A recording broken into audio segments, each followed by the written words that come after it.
Assalamualaikum warahmatullahi wabarakatuh. Apa kabar anak-anakku yang solih dan solihah? Bagaimana kabar hari ini?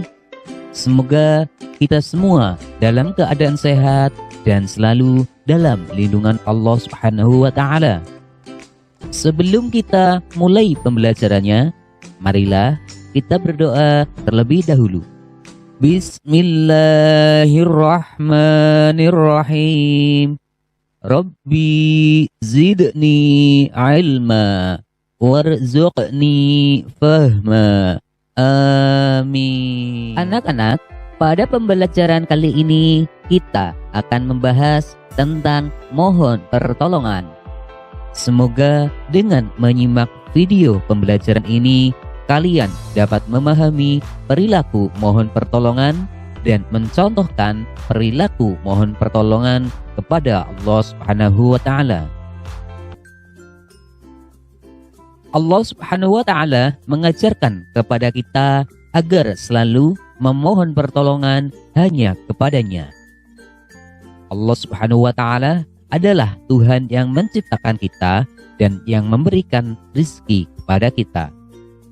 Oleh karena itu, Allah Subhanahu wa Ta'ala sebagai satu-satunya tujuan dalam beribadah dan tempat memohon pertolongan.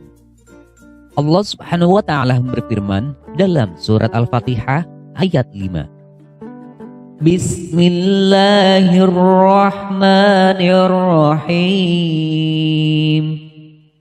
Iyyaka na'budu wa iyyaka nasta'in. Shadaqallahul azim. Artinya, hanya kepada Engkaulah kami menyembah dan hanya kepada Engkaulah kami memohon pertolongan.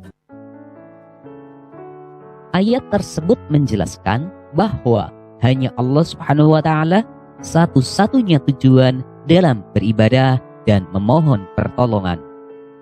Maka dari itu, kita tidak boleh menyembah dan memohon pertolongan kepada selain Allah Subhanahu wa Ta'ala.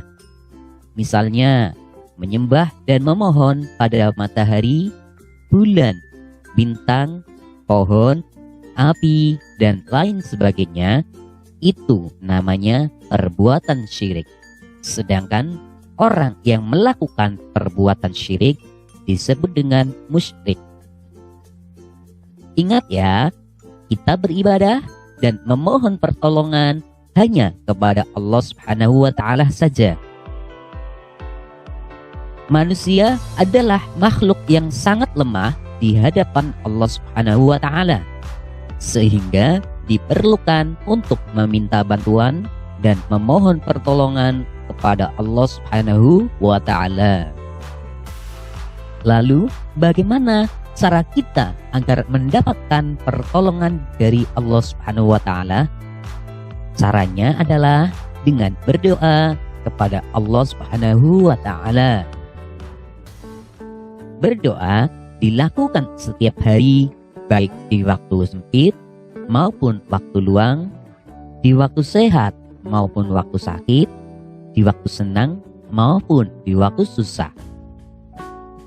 Kita berdoa kepada Allah Subhanahu wa Ta'ala memiliki beberapa keutamaan.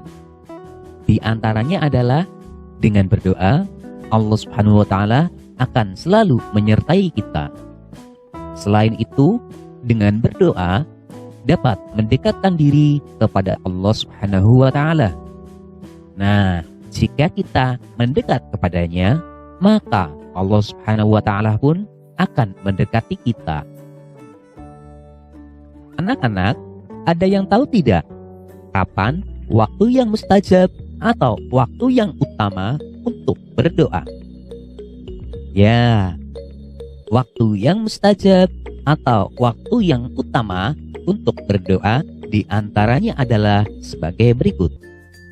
1/3 malam, yaitu di antara pukul 1 sampai dengan pukul 3 pagi, di mana pada saat seperti ini banyak manusia yang sedang tidur lelap. Maka di waktu itulah merupakan waktu yang mustajab agar doa kita terkabulkan. 2. Di antara adzan dan iqamah. Karena waktu di antara adzan dan iqamah merupakan waktu yang barokah atau waktu yang penuh kebaikan, maka sudah sepantasnya kita menggunakan waktu tersebut dengan sebaik-baiknya untuk berdoa ataupun berzikir. 3. Di antara dua khutbah, yaitu saat khatib sedang duduk. Maksudnya, setelah khatib selesai melaksanakan khutbah pertama dan sebelum memulai khutbah yang kedua. 4. Sesudah sholat fardu. Jika kita sudah selesai melaksanakan sholat fardu, maka kita disunahkan untuk melakukan zikir dan berdoa. Jangan sampai setelah kita selesai melaksanakan sholat fardu, kita langsung pergi dan melakukan kegiatan yang lainnya. Akan tetapi, kita gunakan waktu sesudah sholat fardu itu dengan sebaik-baiknya untuk berzikir dan berdoa. Bismillahirrahmanirrahim. Ud'uni astajib lakum. Artinya, berdoalah kepadaku, niscaya akan kukabulkan kepadamu. Al-Quran Surat Al-Mu'min ayat 60. Demikianlah pembelajaran kita kali ini. Untuk materi pembelajaran selanjutnya, tunggu video berikutnya. Wassalamualaikum warahmatullahi wabarakatuh.